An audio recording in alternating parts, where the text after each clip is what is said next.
Hello everyone, a very good morning to you. Welcome to Mugello. I can't believe it that it's the final day of our wonderful Finale Mondiale event. And here we are then at this 5.245 kilometer circuit, the iconic one that winds its way through the beautiful scenery here in Tuscany.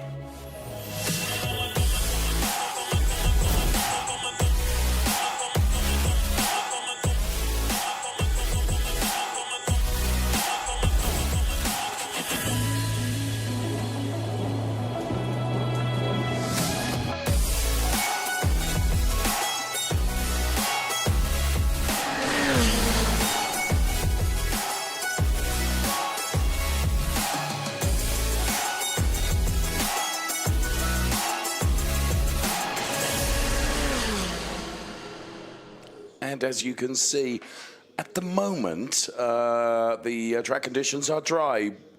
It's certainly not what we've had for the majority of this event. In fairness, yesterday was okay, but previous to that, my goodness me, we saw some rainfall. Please follow us on @Ferrari Races. Be part of the Ferrari family. We would love you to join us. You can see there, when Ferrari come into town for a Finale Mondiale event, the paddock is turned into a small village of everything that's great about this wonderful brand. The air temperature is 14 degrees. The track temperature is 14 degrees. And as you can see, there are some looming clouds above, it has to be said. So we will see how these Coppa Shell Am drivers will cope. Now, the race we have in prospect is for the Coppa Shell Am World Final. All the championships are done and dusted. It's now who will take the gold roof and become the best in the world with the Finale Mondiale title. Down there in the pit lane is Ludovica. Good morning. Good morning, guys. It's such a pleasure to be here today in this morning at Mugello circuit. Everything is ready for Finale Mondiale of Coppa Shell Am. Yesterday was a very competitive round of Super Pole, where here we are with Martinus Richter, the poleman of Finale Mondiale of Coppa Shell Am, who made a great Super Pole, and he take 1 second of gap by Stefano Marazzi. So I want to discover more the expectation of our driver Martinus for this race of Finale Mondiale. Good morning, Martinus. Congratulations for your results for today. So I want to discover your expectation for this Finale Mondiale and your emotion. So I'm very nervous, of course. The car feels very good. I have a lot of grip. I hope I have a good start, and then I can stay in the first place. Thank you so much. Okay, guys, continue our journey into this grid, and as you can see, there are many people today in this morning for this race, and all the cars are settled up in this magic contest of Mugello circuit that wrote many pages of motorsport. Here we are the third position with Josef Schumacher, and as you can see in this moment, he is talking with Axel Sartingen, other driver of our series of Ferrari Challenge Europe. Is very beautiful to see this image, because Ferrari have a lot of fair play in this competition, and Josef yesterday made a very competitive qualifying and Super Pole session in this weekend, who was very difficult for the weather condition, but in this morning, as you can see, there is sunny. But I want to discover with Josef his expectation. I'm sorry, Axel. I'm sorry. Thank you, Axel. Good morning, Josef. It's so beautiful to see you and Axel talking on the grid, but I want to discover your emotion and your strategy that you decide with your team for this morning. First, we are very happy we stay on this position. And now my friend Axel Sarting is coming and give me the last instruction what I have to do after the start. And we hope we have a nice race. The weather is beautiful. All the people are happy here, and enjoy the race now. Right? And Josef, the last question. Can you describe me with one word which represents for you Finale Mondiale? Happy. Happy. This is amazing. Thank this you. Place is amazing. Thank you so much. Back to you guys. Josef Schumacher there, being given some advice by the old whip hand Axel Sartingen, who of course is Coppa Shell champion. Martinez Richter then will be going from pole position. We've heard from him. Stefano Marazzi just bested in that Super Pole. We had Super Pole yesterday. For the first time ever in Finale Mondiale, an entire day was set aside for qualifying for these World Final races. So let me remind you, championships are all done and dusted, and they're completed. It's just for the honour of becoming the Finale Mondiale champion. Here is the 5.2 kilometre circuit then of Mugello, the first sector through turns 1 through 5. You run uphill, then you start going downhill through turns 6, 7 and 8 before climbing again through 9, 10 and 11, and then another downhill run through the final sequence of turns, where the exit through the final turn is absolutely critical, because you need to get it absolutely nailed perfectly to give you the trajectory up the start-finish straight, which has got a couple of hills in it, and then a potential move going into turn number 1. So drivers in their final stages of preparation. Let's hear from the global head of Ferrari Challenge, and that's Andrea Malatisic. Finali Mondiali 2023, evento che tradizionalmente chiude la stagione racing delle attività sportive GT e in particolare quella dei campionati Challenge, con il round 7 delle serie continentali, Nord America ed Europa, un round che vede la partecipazione anche di piloti delle serie nazionali UK e Japan per un numero complessivo di 105 piloti in entry list. Abbiamo presentato la 296 Challenge, non un'evoluzione ma una rivoluzione per le vetture impiegate nel campionato monomarca del Cavallino. Il primo 6 cilindri, 700 cavalli di potenza, una serie di innovazioni in termini di aerodinamica impressionanti e un impianto freni completamente nuovo. He's a top bloke. I'm bound to say that because he's kind of my boss. Andrea Malatisic then, who I've known now for a lot of years. And Ferrari Challenge, it's a privilege to be here, privilege to be part of it. The Richard Mills safety car that we're on board with right now will lead the cars away on their formation lap. And then it will be 30 minutes of racing for the final race in Ferrari Challenge for 2023. What an epic season it's been. You can see all the cars there, including the Josef Schumacher car. We saw the Bruce Cleveland car to the right-hand side of our grid. To our left-hand side is Tommy Lindroth, and there from the drone shot, you can see just what a packed grid it is. Jeff Nunberg has had a good weekend, and Jeff has been successful, and Martinez Richter also, he's hoping to maintain his trajectory of when he goes from pole position or even further back on the grid, he tends to win a race. The 114 car there that you can see is from the Cornes Osaka organization, Masuru Yaneda, and there are some 22 cars that have got into this grid for the Finale Mondiale. Tommy Lindroth, I was mentioning there. Hello, Tommy. Good morning to you. Now, ordinarily, he would give us a little gesture to the camera, but he didn't do that. He was very polite this morning. Well done, Tommy. He is being engineered and coached by Fabian Volvend. And alongside me is top hypercar superstar Niklas Nielsen, who once was on the grid in this very position. Niklas, good morning to you. I'm surprised to see you so early in the morning because we had a bit of a late night last night, friend. Good morning, Dave. Yeah, but you know, as I told you yesterday, I was not having any drinks because we had to do this in the morning. And as you know, I really enjoy coming here with you. So thank you. There was no drinking yesterday. But it was a great night, wasn't it? We were involved in the gala dinner celebrations last night. And of course, it has been an epic year, as I said, on that very stage last night.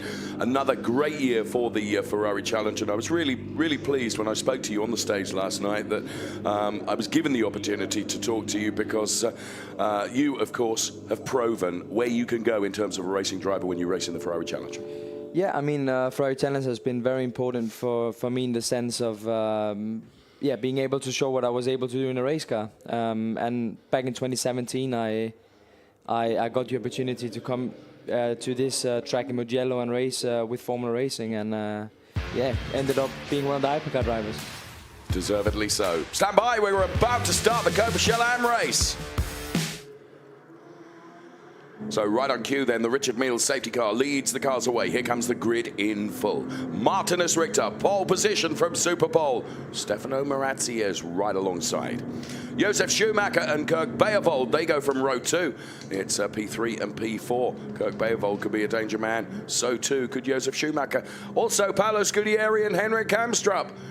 They go from the third row of the grid ahead of Tommy Lindroth and Bruce Cleveland. They are P7 and P8 respectively. To the fifth row of the grid right now, where we find Jeffrey Nunberg and Roger Monteforte, 2 North American racers side by side. They're going from P9 and P10. It's Motohiko Isesaki, the Coppa Shell Am champion for 2023, out of position in qualifying because in Super Bowl he put the car in the barriers. He is going from P11 and Pino Frascaro alongside, ahead of Masuro Yaneda and Lisa Clark, Coppa Shell Am champion in North America. Baby K and Steve Check go from P15 and P16. They complete the 8th row of our 22-strong grid. Dana Goodwin and Stephen Earle are on the 9th row. It's P17 and 18. To the next row, where we'll find Al Hegi and Masafumi Hiwatashi. They are P19 and P20. And then it's Louis Perescoya and Yan Cheng Liang. They are going from P21 and 22, completing, as I said, our grid of cars for Coppa Shell Am. And Niklas Nielsen has acted as something of a meteorologist for me this morning, because I know you were looking at the weather conditions just before we came on the air here. And your hand gesture suggested to me that it could be a bit iffy. Yeah, I mean, we saw it on the broadcast as well. So when you look on the main straight heading towards the first corner, you see all the dark clouds, and then when you look in the other direction, there is a blue sky. So it could go both ways, you know. Okay, well, we're about to find out whether the rain might make an appearance within the next 30 minutes. If it does, that will be a real cat amongst the pigeons for this race. Hello, good morning to everyone that's here in Mugello, and a super welcome to you, and thank you so much for tuning in to watch us and hear from us this morning as we get our festivities for Finale Mondiale underway here. So Martinus Richter then just gently weaving from side to side, trying to generate some temperature into those Pirelli tyres, and Stefano Marazzi right behind. Then it's Josef Schumacher and Kirk Beervold who will take what I consider to be the gold roof, the Finale Mondiale title for 2023 in Coppa Shell Am. The drivers are told to grid up side-by-side formation. The Richard Mille safety car will go through the final turn. It will indicate, right, pull off into the pit lane. It will be the responsibility of Martinus Richter and Stefano Marazzi to control the pace of the rolling start then for Finale Mondiale. We have Finale Mondiale races for Coppa Shell Am, for Coppa Shell, and also for Trofeo Pirelli. There you can see the Richard Mille safety car now making its way through the final turn. And the cars are ready to go. It's the final showdown in Coppa Shell Am for Ferrari Challenge. The Finale Mondiale title awaits. We'll throw a music bed into the mix here and stand by as we are ready to go racing.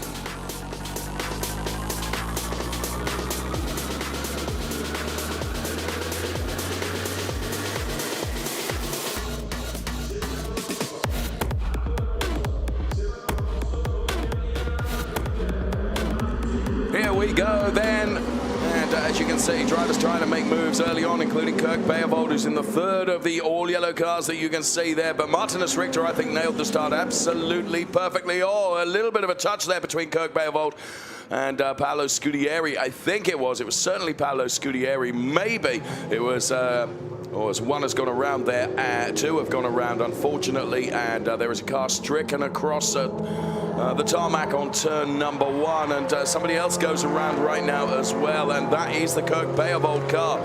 So Kirk Beervold is right sideways in the middle of the track. There you can see Bruce Cleveland and Dr. Stephen Earle there, and I think there's some damage to one or two other cars as well, as we see various bits of debris flying off the cars. So we have a green flag for the moment. It is a German 1-2 with Martinus Richter and Josef Schumacher. The drivers that we have lost include Kirk Beervold, Pino Frascaro, I think Motohiko Isesaki as well, all dropping down the order. So that can kind of tell us who were involved in those first instance through turn number 1.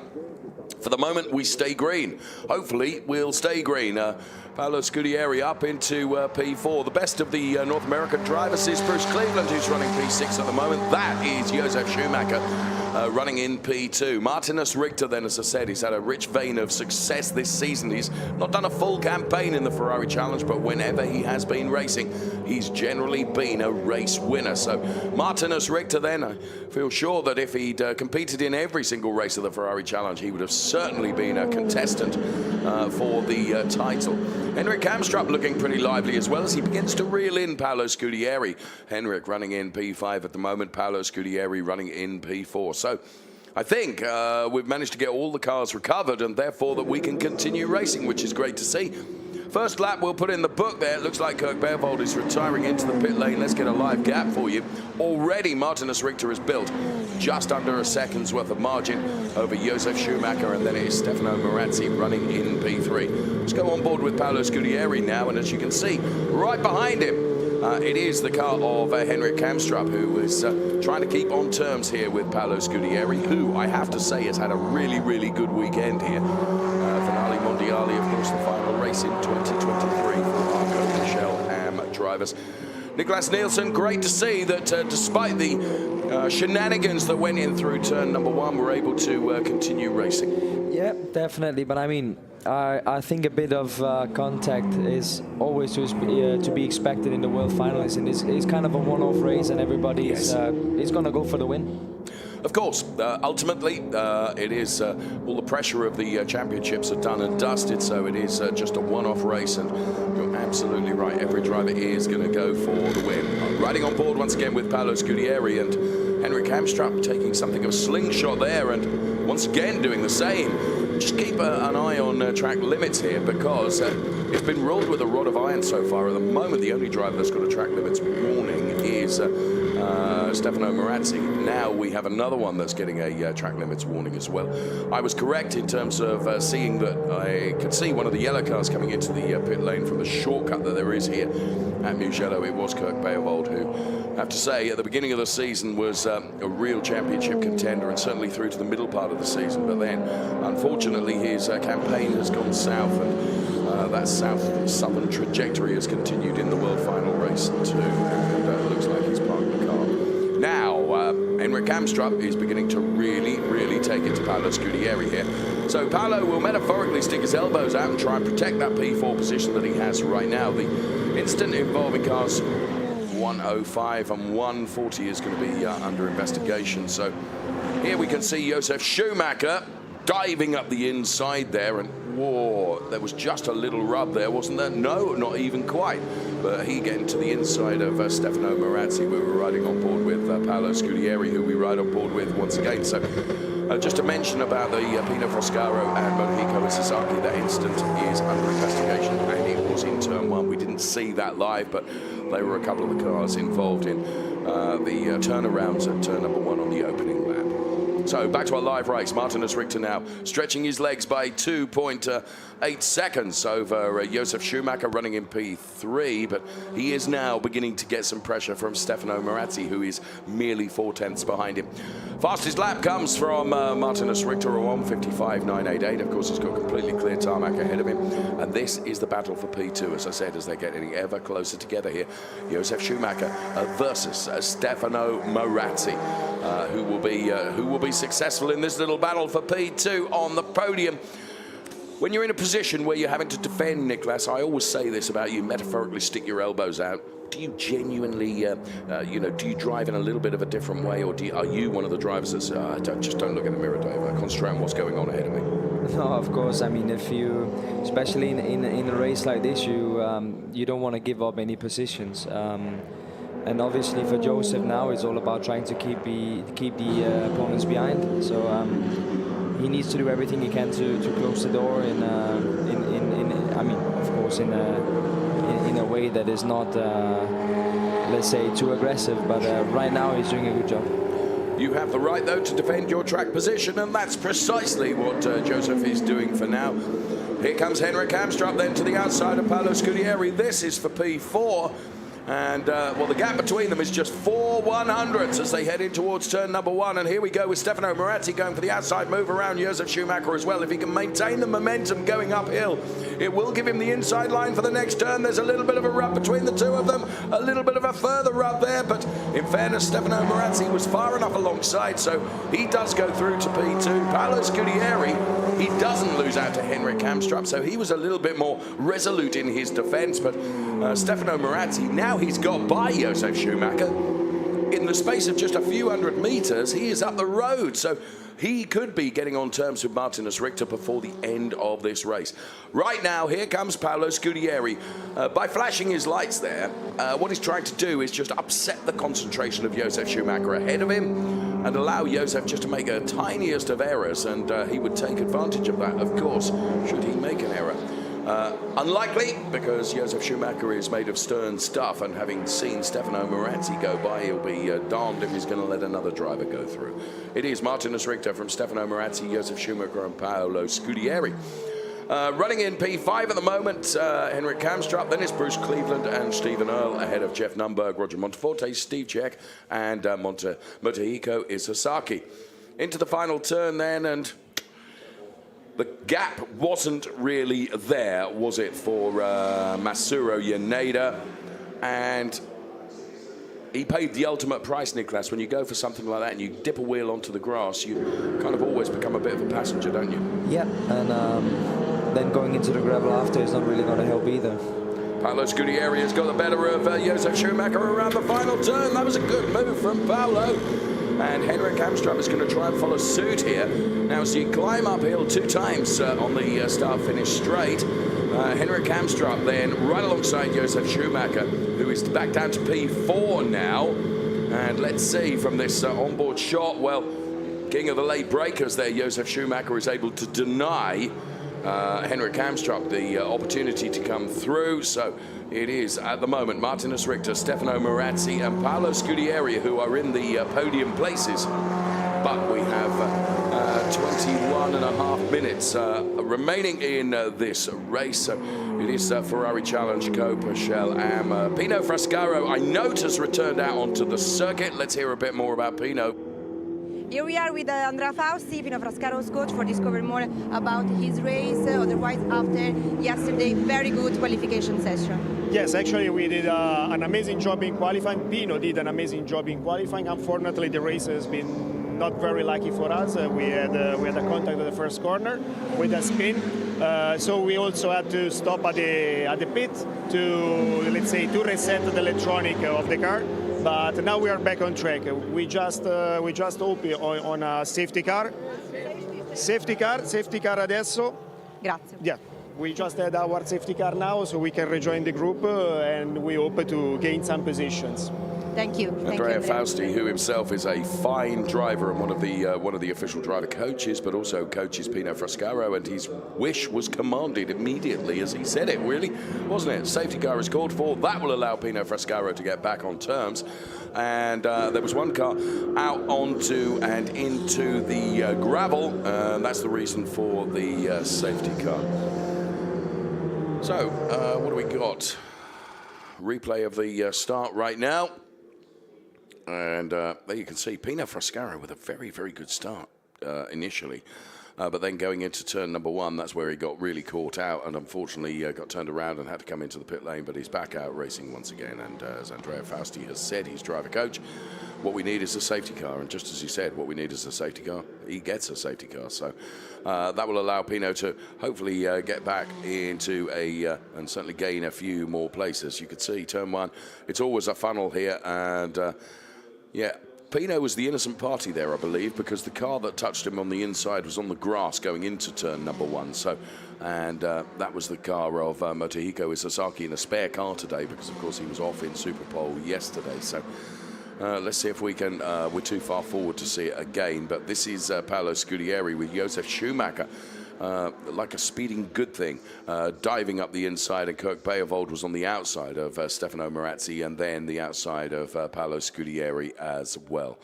So 20 minutes remaining in this race. We are behind the safety car. It is Finale Mondiale for Coppa Shell Am, as everyone's looking at the big screens and everything that is going on. And This was Paolo Scudieri's move on Josef Schumacher. Josef went to close the door. Good awareness from Josef Schumacher. He realized that Paolo Scudieri was right there. He couldn't close the door, and therefore good driving and healthy respect from both of the drivers. It could so easily have been a collision there, but thankfully it wasn't. Now, the incident involving cars 124 and 101 in turn number 2, no further investigation, no further action after investigation. A big loser here, Nicholas Nielsen. You've been in this position 150 times. You know, when you're leading the race, you've built yourself a really nice margin. Blooming safety car comes out, all of a sudden your margin's gone.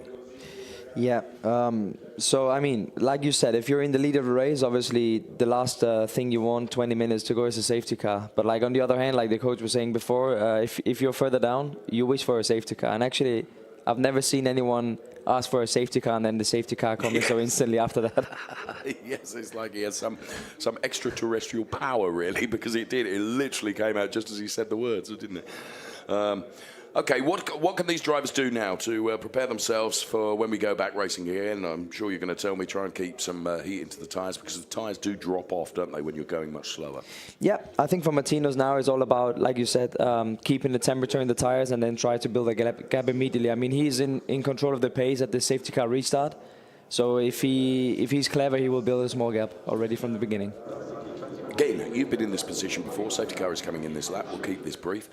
How do you, if you're in P2, how do you try and anticipate when the driver in front of you is going to go for it? Because, of course, if you're in P2, you want to go at exactly the same time. Yeah, it's always difficult, but you basically just try to follow the car in front. Sometimes you are lucky to be on power at the same time. Sometimes you're a bit late, but you just have to do your best to go with the guy.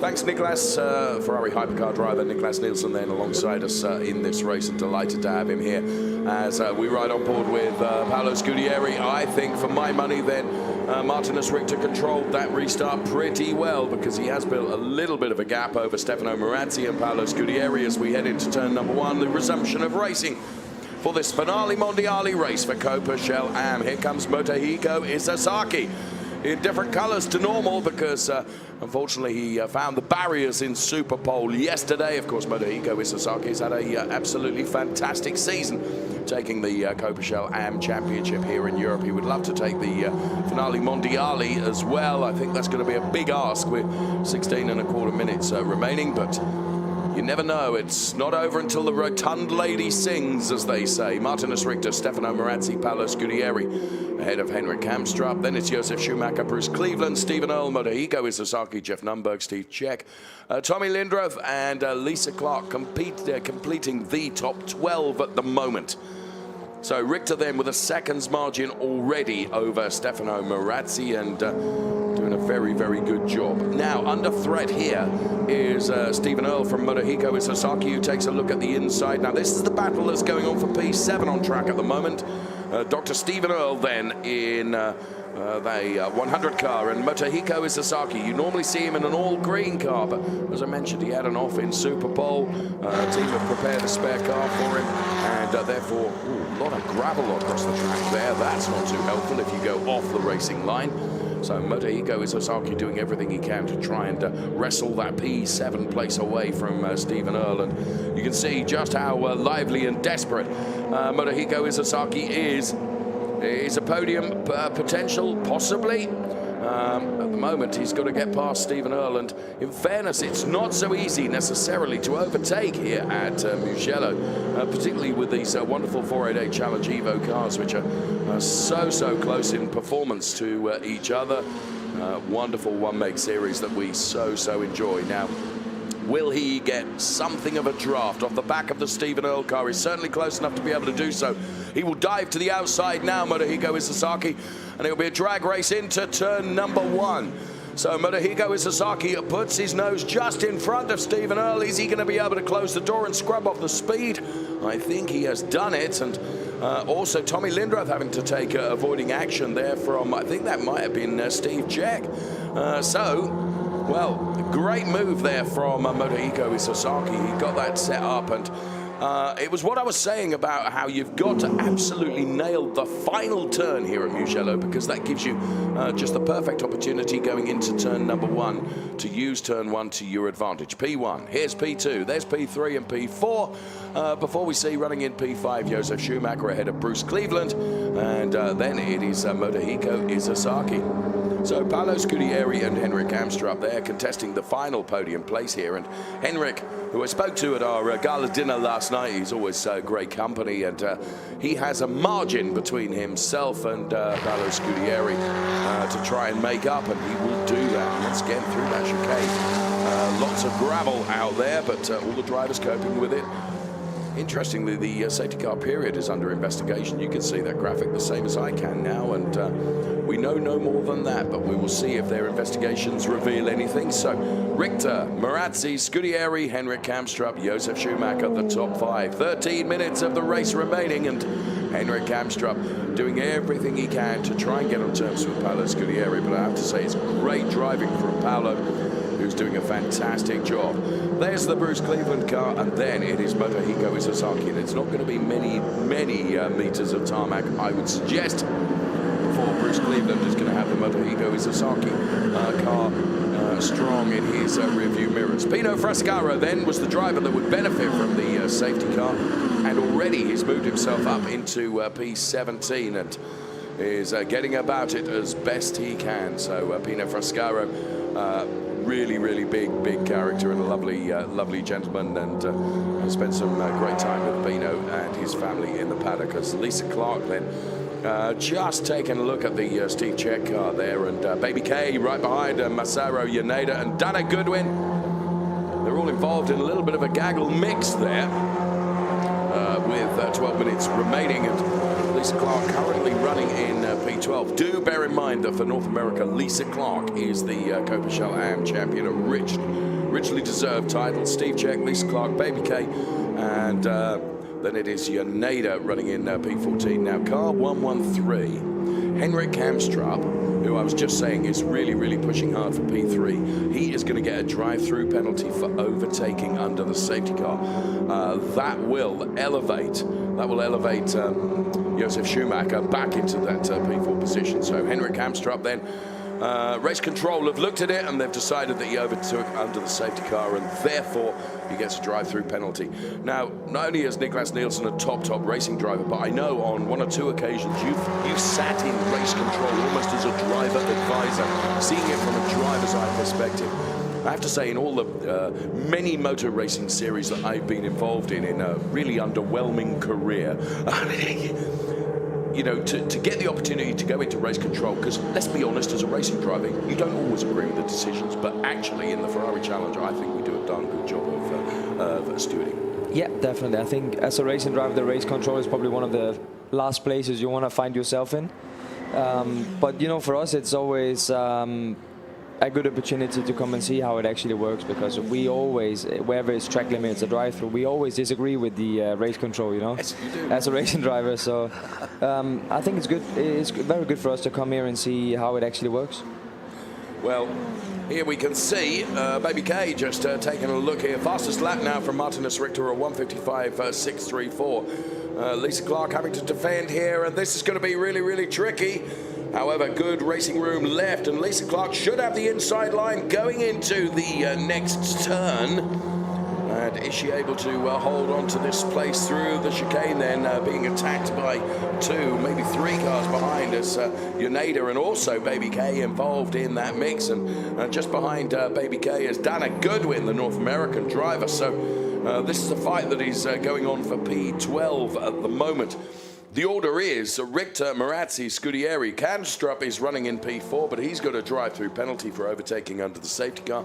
We've got just under 10 minutes of the race remaining. There is the Dana Goodwin car, which was very much involved in that. And I said it wouldn't be too long before Bruce Cleveland had got Motohiko Izasaki breathing down his neck.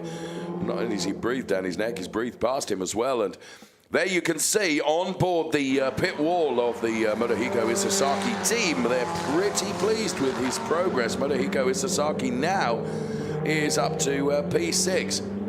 I said that, you know what, there is a podium possibility here. It's going to be a big ask with only 9 minutes remaining, but he seems utterly determined. And of course, he's had a stellar year, has Motohiko Isesaki, by winning the Coppa Sciallam Championship in Europe. And if he can smell the sweet taste of a podium place, he is certainly going to go for it. Lisa Clark continuing to defend so steadfastly her P12 position, and just diving to the inside of Lisa Clark goes the car of a Masaru Yaneda. Masaru Yaneda goes through. Lisa Clark loses out on a place. Baby K now is right on the back of Lisa Clark. So Baby K is going to have a go going into turn number 1. Close enough perhaps to be able to get a bit of a draft here. Going to have to dive to the inside, or is it going to be to the outside? Well, he took a look at the inside, but there wasn't racing room to do it. Forgive me, Ludovica. I had to stay with that overtake potential that was coming. I know you've got Stefano Guy with you. Don't worry, David. Thank you. We are here with Stefano Guy, as you said, for discover more about Paolo Scudieri's race, which yesterday made a very beautiful qualifying session, and in this morning he started very well. Yes, he did a very good qualifying. Sorry, wait one second. Yes, sorry, but it's a very competitive and adrenalinic moment here. So well, thank you. Thanks so much. We can just see that a car out into the gravel there. Forgive me interrupting you, but the 169 car has gone into the gravel, and that is going to bring out another safety car. Forgive me for interrupting you, but I had to bring you that news. You could see it live on the cameras there, and that has brought another safety car period into this mix here in the Ferrari Challenge race. The Yancheng Liang car, I should say, that in the gravel there. So that has brought the safety car out once again, and I have to say, there you can see the car is absolutely beached. That is going to have to be recovered. That is just where you turn in for the pit lane, isn't it? Let's see in replay how that happened. Just out onto the painted parts of the track, and you know, there's a different grip level, Niklas, isn't there, between the tarmac and the painted parts, and that was how the 114 car of Masaru Yaneda got past Lisa Clark. Just seeing that in replay. So safety car is out once again, and we can see that overtake from a different point of view, and fair play to Lisa Clark, who didn't defend that in a way that would cause the cars to come together. So, as I was saying, you know, when you put the car not on the tarmac and you're on the painted stuff, a different level of grip, and it's very easy to lose the back end of the car, and unfortunately that is always going to bite you on the bottom. Yeah, and especially with the conditions we have now. I mean, it's been raining for several days, so the track is quite green, as we say. So whenever you go off the racing line, there is going to be marble and it's going to be dirty. So you really want to make sure that you stay on the racing line. Yes, and it was unfortunate there that that didn't happen for Yancheng Liang, who is regrettably out of the race. We've lost 3 drivers: Yancheng Liang, Roger Monteforte, and also Kirk Beervold. So Martinus Richter leading the race then, and once again Martinus had built another really good gap, and once again he's lost that gap because of the safety car coming out again. A big shout out to what we call and we term the Orange Army. These are all the marshals that racing circuits around the world ensure that we can enjoy the sport that we love so much. All volunteers, and I know that us in broadcast and also all the racing drivers really appreciate those efforts, because of course from a safety point of view, those racing drivers on more than one occasion, you know, the first person they see after something goes wrong is one of the marshals, and they work so hard in motor racing. So thanks for what you do. So let's take a moment just to have a look at some of the slow-mo highlights from race of Coppa Sciallam Finale Mondiale to music. Enjoy this.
So there's some of the highlights in super slow-mo, some of the many, many people that are here to enjoy Finale Mondiale. Basically what we have today is we have 3 Finale Mondiale races. Then, of course, the famed Ferrari show, of which Niklas Nielsen will be a big part of that, I do not doubt. He will have a starring role, and no question about that, as indeed will all our top drivers from Ferrari. That comes a little bit later on today, so always a lot of people coming into the circuit to enjoy the final day of this Finale Mondiale festival. Hello, good morning to you. I hope you're well. And Martinus Richter then, for you to have a go to trying to secure this P1 place away from Martinus Richter. So Martinus going to have to be on his mettle. Last time around he did a very good job in terms of restarting the race, and he'd got it nailed perfectly. He will want and need to do exactly the same again. There's been some incredible movement in terms of the progress you can see from the graphics on the left-hand side of the screen. Stephen Earle up 10 places. Motohiko Isazaki is up 5 places, and as I said, he could sniff potentially the opportunity of a podium here. It's going to be a 1-lap dash for cash. I think we're only going to get 1 lap. So anything can happen, and probably will, in the space of the 1 lap remaining. So hold on to your hats or any other loose clothing that you happen to have. I think it's going to be pretty exciting. Stefano Guy then, who is driver coach to Paolo Scudieri, is keeping his driver informed, and Stefano Guy, of course, a hugely successful racing driver himself. There you can see the Richard Mille safety car leading these cars around. It accelerates now. Responsibility of Martinus Richter once again to control the pace of this restart. Stefano Marazzi has virtually buried the front end of his car into the back of Martinus Richter in terms of trying to anticipate when Martinus is going to give it 100% on the loud pedal. Stand by, because we are about to go racing once again for the world final race for Coppa Shell Am. Around the final turn, all the cars go now, and Martinus Richter having done a reasonable job once again. And Henrik Kamstrup comes in to serve his drive-through penalty, and Martinus Richter accelerates away as we start the final lap. And here comes Motohiko Isazaki on the outside of Josef Schumacher. Make that the inside, make that the outside again, as here comes Motohiko Isazaki.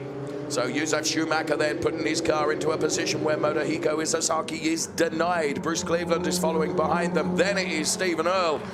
Oh, this is going to be good all the way to the checkered flag. Richter from Marazzi, Paolo Scudieri. There is Henrik Kamstrup taking his drive-through penalty. Where can Motohiko Isazaki try and put it onto Josef Schumacher through the chicane? He took a look, but taking a look was not good enough. Josef Schumacher metaphorically stuck his elbows out and made that 488 Challenge Evo a bit wider than it really is. P4 and P5. And, well, Martinus Richter. Stefano Marazzi, as a round has gone. Motohiko Isazaki.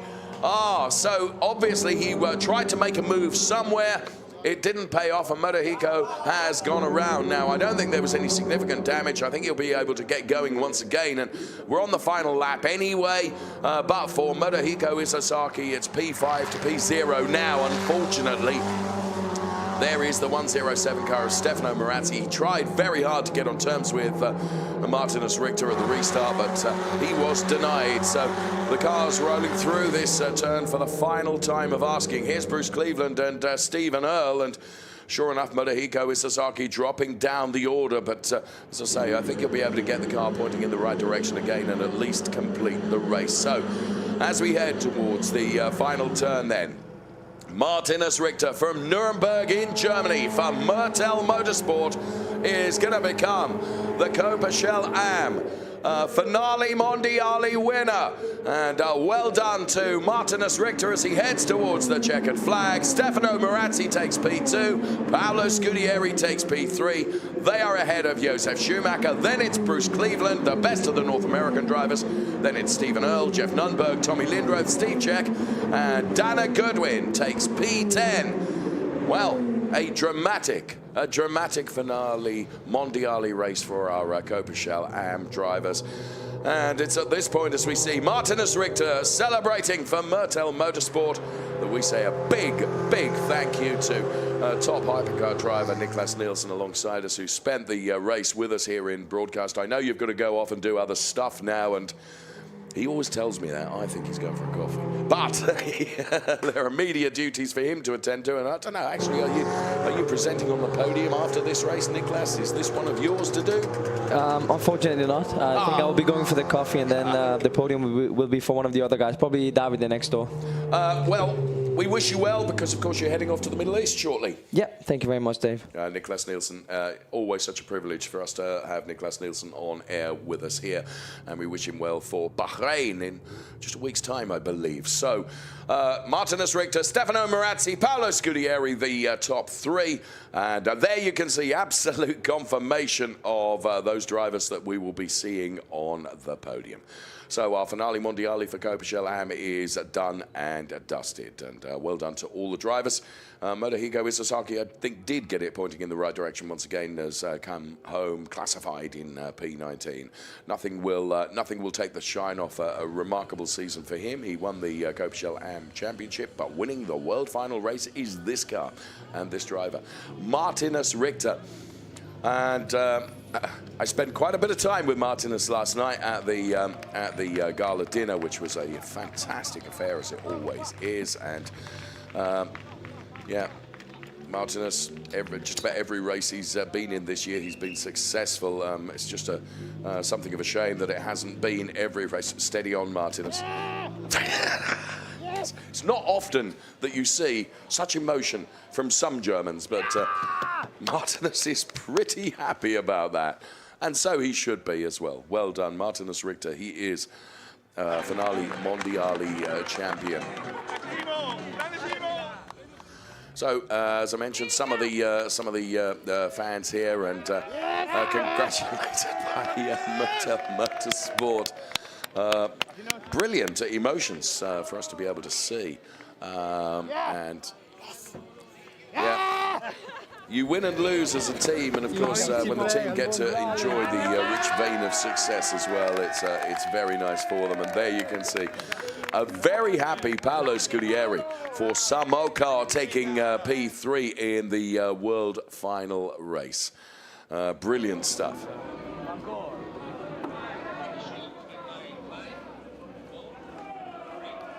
Right, let's enjoy the pit show right now.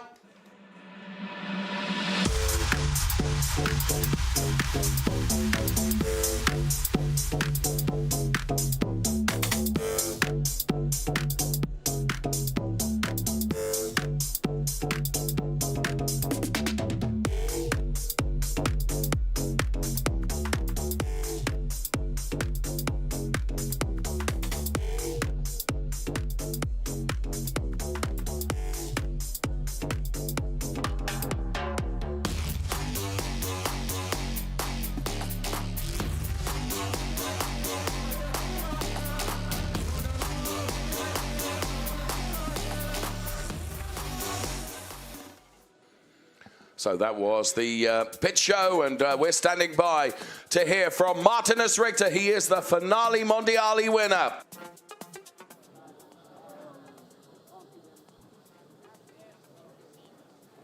Martinez, congratulations for this result. You are a champion of Finale Mondiali. How do you feel to be here today after this incredible race? I feel great, of course, and now it's the time to thank everybody who supported me, Mertel Motorsport, who did a great job with preparing the car, Alan Gomboso, the perfect engineer, my coach, Daniel Mancinelli. I'd like to thank all the family and everybody who supported me all the time. It was a tough race. I had a good gap before the safety car, and I had to do it all over again and again. But I finished first, and that's what counts. Forza Ferrari. Thank you. Well done, Martinez Richter. Absolutely thrilled for him. He's, like all the Ferrari Challenge drivers, a super guy. Lives the passion of Ferrari Challenge and has been so successful. Well done, and here are the highlights.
Here, confirmation of the classification then. Martinez Richter is the world champion, the Finale Mondiale winner. Stefano Marazzi P2, Paolo Scudieri P3. Josef Schumacher, Bruce Cleveland and Stephen Earle are P4 through 6. Then it's Tommy Lindroth, Steve Check, Dana Goodwin, Pina Frascaro. Lisa Clark is P11. Then it's Jeff Numberg, Masafumi Hiwatashi. And then it is Louis Perescoia, ABK, Masaru Yaneda, Al Hegi, Henrik Kamstrup, Motohiko Isazaki. In terms of race statistics powered by AWS, as you can see, there were total overtakes 116. We have someone in race control that makes a note of every overtake, as you can see, 116 of them in the course of that Coppa and Finale Mondiale race. Please follow us on @Ferrari Races. We will be going up to the podium next.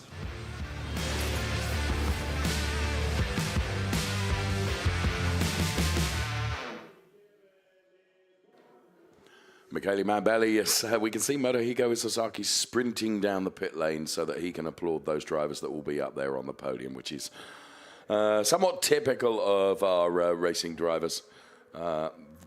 Great spirit of friendship and camaraderie. So Michele Mambelli is bringing the drivers out onto the podium, and they are already out there because there is the driver that has taken P2, Stefano Marazzi. Paolo Scudieri is already in place. And here comes our world champion, Martinez Richter, to the top step of the podium. Mario is here on behalf of Mertel Motorsport. National anthem to play out for Martinez Richter.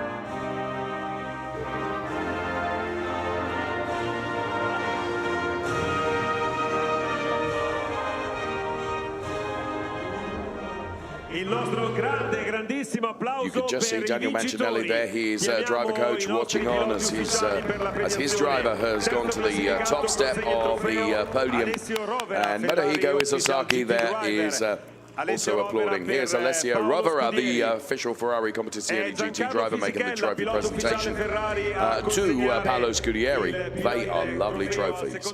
Giancarlo Fisichella then is called upon to make the trophy presentation to Stefano Marazzi, and then Martinez Richter on the top step of the podium. It's Lilou Voodoo who will make the trophy presentation to our Finale Mondiale winner, Martinez Richter.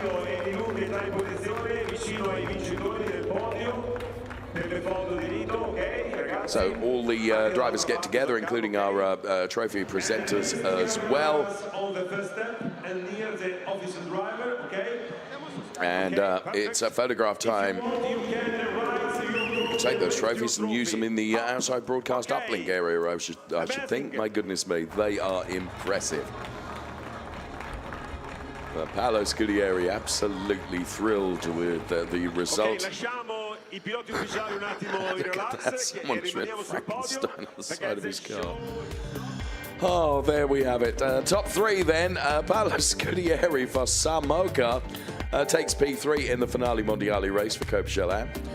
Taking P2 then, and a great job done from Stefano Marazzi, who takes P2 in his all-yellow car, engineered, of course, by Rosso Corsa, the Coppa driver Stefano Marazzi.